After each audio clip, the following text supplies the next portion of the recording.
चंद्राबाई बोरकर मेरी आजे सास लगती, मेरी सास की सास। वो 1890 से शिरडी में जाना उसने चालू किया था। उपासनी बाबा के पास का एक फोटो देख के उन्होंने शिरडी जाना शुरू किया, और वहाँ जाने के बाद उसको बाबा ने जो उदी प्रदान किया, तो उसको उदी का महत्व मालूम हुआ कि ये उदी में बहुत ताकत है, और श्रद्धा और सबूरी का महत्व भी उसे मालूम हुआ, और वह हमेशा शिरडी जाने लगी। 6-6 महीने तक वो शिरडी में रहती थी। और उसके हस्बैंड रामचंद्र बोरकर ये पंढरपुर में उसी टाइम इंजीनियरिंग का ब्रिज का काम चालू था, वो इंजीनियर थे, इसलिए उधर ब्रिज का काम पे लग गए थे। तो वो पंढरपुर में रहते थे और चंद्राबाई शिरडी में रहती थी 6-6 महीना। तो एक बार ऐसा हुआ कि बोरकर जी ने उधर इस्तीफा दिया था। ये बात चंद्राबाई को मालूम नहीं थी, लेकिन साईं बाबा को मालूम थी। इसलिए साईं बाबा ने उनको बोला कि भाई आप पंढरपुर जाओ। उन्होंने कहा मेरे पास तो इतना पैसा भी नहीं है, और उन्होंने सवाल नहीं पूछे कि क्यों भेज रहे हैं क्या। साईं बाबा ने बोला मैं तेरे साथ 2 औरतें देता हूँ, तू पंढरपुर जा। और वो पंढरपुर के लिए निकली और कुरुनवाड़ी स्टेशन तक पहुँच गई, और वहाँ उतर गई क्योंकि उनका टिकट वहाँ तक का ही था और उनके पास पैसे भी नहीं थे। तो वहाँ पे एक फकीर आया, तुरंत एक फकीर आया, और उसने कहा यहाँ क्यों उतरी है, और दौड़ स्टेशन पे तेरे हस्बैंड है और तू उधर जाओ।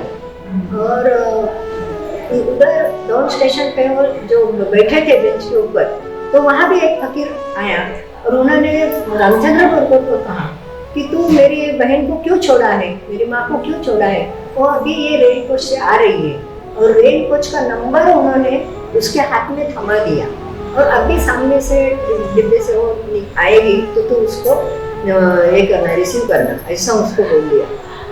तो ये एक चमत्कार उनके बारे में हुआ, और वैसा ही हुआ जैसा बाबा ने कहा। उन्होंने तुरंत उनको चंद्राबाई को भी 3 टिकट दिया, और चंद्राबाई आगे चल पड़ी और वो दोनों मिल गए। ये एक बात। दूसरी बात, शिरडी में जब भी बाबा चमत्कार करते थे तभी चंद्राबाई वहाँ उपस्थित थी, और चिंदी से बड़ी टाँगते थे और सोते थे, तो वो भी चंद्राबाई ने देखा है। दूसरा, एक बार उनका दांत गिरा था, वो दांत भी बाबा ने चंद्राबाई को दिया था। एक सोटा दिया था, एक बाल दिया था, और एक जयकर जी ने जो पोर्ट्रेट बनाए हैं, जो दीक्षित के घर 2 है, और एक हमारे यहाँ भी है वो फोटो। तो बाकी चीज़ तो गई है, लेकिन फोटो हमने रखा है, अभी तक वो मंदिर में है वो फोटो। तीसरी बार एक बार ऐसा हुआ कि ऐसे शाम को ये लोग बात कर रहे थे, तभी चंद्राबाई ने बाबा को बोला कि बाबा ये तात्या पोते पति जो भी कुछ बाल बच्चा नहीं है तो उनको कुछ होने दो। तो बाबा ने उनको ऐसा कहा कि उसको भी होगा और तुझे भी होगा। उसी समय चंद्राबाई की उम्र 48 थी, तो लड़का या लड़की कुछ होने का सवाल ही नहीं था, वो पीरियड जाने का टाइम था औरत लोगों का रहता है। तो लेकिन चंद्राबाई का भरोसा था कि बाबा के मुंह से निकला हुआ शब्द कभी खाली नहीं जाएगा, वो सच्ची होगा, ये भरोसा था उनका। ये भरोसे के ऊपर चंद्राबाई ने पीरियड जाने के बाद भी ऐसा ही समझा कि मुझे दिन चढ़ गए और मुझे कुछ ना कुछ लड़का लड़की कुछ ना कुछ मुझे होगा, ये उनका भरोसा था। डॉक्टर ने भी उनको कहा कि भाई तेरे पेट में ट्यूमर है, ये उम्र है क्या बच्चा होने की, लेकिन फिर भी उन्होंने डॉक्टर के पास जाना बंद कर दिया और खाली साईं बाबा की उदी राशन करते हुए जो कुछ जाएगा वो खाते हुए उन्होंने 9 महीने गुजारे। और उसके बाद उनको लड़का हुआ, सचमुच लड़का हुआ, उसका नाम राजाराम बोरकर, वो मेरे ससुर है। राजाराम बोरकर मेरे ससुर थे। और इसी तरह से बाबा के ऊपर भरोसा रखने की वजह से उनकी तमन्ना पूरी हुई, वो खुश हो गई। और ये लोग बाद में पार्ला में इधर ही आए, ये घर बनाने के बाद इधर ही रहने के लिए आए। यहाँ आने के बाद बाबा ने चंद्राबाई को बोला था कि भाई तो अभी बार बार नहीं आएगी तो भी चलेगा, तेरी भी उम्र हो रही है। तो चंद्राबाई ने सोचा कि बाबा की खड़ी मूर्ति बनाएंगे बाबा जाने के बाद। और बाबा जब भी वो टाइम आया था तभी वो पंढरपुर में थी, पंढरपुर में नहीं पांचगनी में थी। तो उससे उधर उनको दीक्षित जी ने टेलीग्राम किया था कि भाई जल्दी आ जाओ, बाबा की तबीयत खराब है। तो वो तुरंत वहाँ पहुँच गई और आखिर के टाइम में उनके तुलसी पत्र डालने का, गंगा जल डालने का सौभाग्य उन्हें प्राप्त हो चंद्राबाई को। तो इसके बाद बाबा ने उनको कहा था कि भाई तू अभी मत आना, तो वो इधर ही रहती थी पालना में। तो उनके मन में आया कि अभी बाबा भी नहीं है, तो बाबा की एक छोटी सी मूर्ति घर में बिठाएंगे, अपने मंदिर में रखेंगे। इसलिए उन्होंने एक गोवेकर करके हमारे यहाँ आने जाने वाले थे, उनको बोला, मेरी सास ने अपने बहू को उन्होंने कहा, उन्होंने गोवेकर जी को कहा कि आप एक मूर्ति बनाओ हमारे लिए।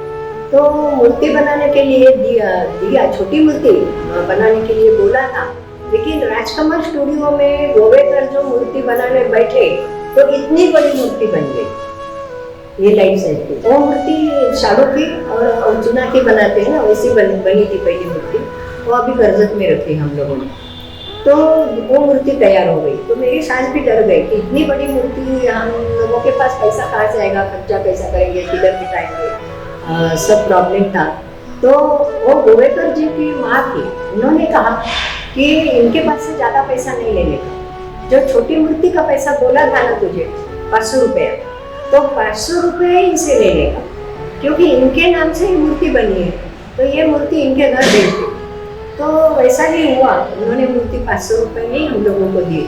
और इसके बाद हमारे पालना के देशस्थ ऋग्वेदी संघ में वो मूर्ति रखी गई, और वहाँ से फिर वाजंत्री लगा के निकाल के मूर्ति हमारे यहाँ विराजमान हो गई आराम से। और तभी से 1951 से मुझे लगता है कि यहाँ से लोगों का आना जाना चालू हुआ। तभी यहाँ कीर्तन, प्रवचन, वसंती पूर्णिमा, ऐसे सब, अक्षय तृतीया, दोनों टाइम रुद्राभिषेक, गुरु पूर्णिमा के दिन रुद्राभिषेक और साईं बाबा जाने के बाद एकादशी के दिन रुद्राभिषेक, ऐसे उत्सव यहाँ मनाने लगे हम लोग। और ये मूर्ति बिठाने के बाद अक्षय तृतीया के दिन हम भंडारा करते हैं। अभी खिचड़ी, चावल के जो खिचड़ी बनाते हैं, वो खिचड़ी, चुनका, भाकरी, अचार, ऐसा हम लोग बना के लोगों को बांटते हैं। और लड्डू, मीठा कुछ चाहिए, इसलिए बूंदी का लड्डू एक लड्डू। तो ऐसा जब भी चंद्राबाई थी तभी से ये हमारे यहाँ का प्रोग्राम चालू है। और बोलने की बात तो ये है कि वो तो तभी हो गया, लेकिन आज तक लोगों का ये अनुभव है कि जो मन में मन्नत लेके वो लोग यहाँ तक आते हैं, उनकी मन्नतें पूरी होती है। और ये मैं तो गुरुवार को इधर ही बैठी हूँ, इसलिए कोई ना कोई मेरे पास आके बात बोलते हैं कि हमने बाबा को वैसी मन्नत मांगी, और हम शिरडी पहुँचे। और शिरडी जाने के बाद उधर ही हम लोगों को फोन आया कि तुम्हारा काम हो गया है। किसी को नौकरी चाहिए होती है, किसी को ट्रांसफर नहीं करनी होती है, किसी को बच्चे चाहिए होते हैं, छोटी छोटी बात भी होती है। तो लेकिन बाबा का नाम लेते लेते उन लोगों का काम हो जाता है। ये आज तक के अनुभव है। साईं बाबा ने चंद्राबाई को अपनी बहन माना था। एक बार कोपरगांव में जब वो कोकिला व्रत कर रही थी, तभी उन्होंने खाना बनाया था, और साईं बाबा आए उधर, और साईं बाबा ने कहा कि भाई मुझे चटनी और भाकरी दो खाने के लिए। तो उन्होंने कहा मेरा उपवास है, मैं नहीं दे सकती। तो बाबा निकल गए। उसके बाद क्या हुआ कि बाद में चंद्राबाई को याद आया कि अरे ये मांगने वाला बाबा ही होगा, साईं बाबा। तो उन्होंने वो चटनी, लहसुन की चटनी, भाकरी और कांदा वगैरह लेकर, प्याज लेके वो शिरडी में पहुंच गई और बाबा के पास गई। तभी शिरडी में जोग करके जो पुजारी थे, उनकी मिसेज उनके साथ थी, उनकी भाई। तो ये दोनों गई। तभी साईं बाबा ने कहा कि ये जो चंद्राबाई है, अभी भाकरी, झुमका भाकरी लेके आई है, ये मेरी 7 जन्म की बहन है, और ये हर जन्म में मुझे ढूंढती है और मुझे मेरी सेवा करती है। तो ये बात जो लोगों ने सुनी, वो धीरे धीरे बाहर बोल के सबको मालूम हो गई, और ये भाई बहन का रिश्ता जैसा इनका बन गया। इसलिए मैंने भी जो बुक लिखा उसको मैंने नाम दिया साईं की ओवानी। जैसा साईं ने सब ये हम लोगों को गिफ्ट में ही दिया है, ओवानी में डाला है, इसीलिए हर प्रॉब्लम का सोल्यूशन तो मिलता ही मिलता है। ஓம் சாய்ராம். ஷிரடி சாய்பாபா அவர்களுக்கு ஒரு முக்கியமான ஒரு செய்தி. இப்போ நான் இருக்கிற இடம் வந்து பம்பாயில் வந்து சந்திரபாய், அவங்களோட ஃபோட்டோ இங்கே இருக்குது. சந்திரபாய் நான் ஏற்கனவே சிலையா செய்திருக்கின்றேன். பாபாவோட ஒரு முக்கியமான ஒரு பக்தியா இருந்தவங்க. பாபா வந்து விளக்கில் நீரூட்டி பிரவசமாக எரிப்பதை கண்ணால பார்த்தவங்க. பாபா வந்து விளக்கு ஏற்றும் போது ஒரு கண்ணால நேரில் பார்த்தவங்க தான் இந்த சந்திரபாய். அதை பற்றி அந்த ஹிஸ்டோரி வந்து எழுதப்பட்டிருக்கு. அதை நீங்கள் படித்து தெரிந்து கொள்ளலாம். அவர்களுடைய வம்சாவளி இப்ப ஹிந்தியில பேசியிருக்கின்றார்கள். இது ஒரு பாபாவின் பாக்கியம். இது நான் சீரடியிலிருந்து பம்பாயில வந்து இப்ப நேரடியாக நான் அங்கே பார்க்கின்றேன். அங்கே இருந்தாங்க சந்திரபாய், அவருடைய கணவர் அங்கே இருக்கின்றது, பாபா இருக்கின்ற, இதெல்லாம் வந்து பாபாவுடைய ஆசீர்வாதம். இந்த புத்தகத்துல எல்லாமே எழுதப்பட்டிருக்கின்றது. நீங்கள் படித்து தெரிந்து கொள்ளலாம். ஓம் சாய்ராம்.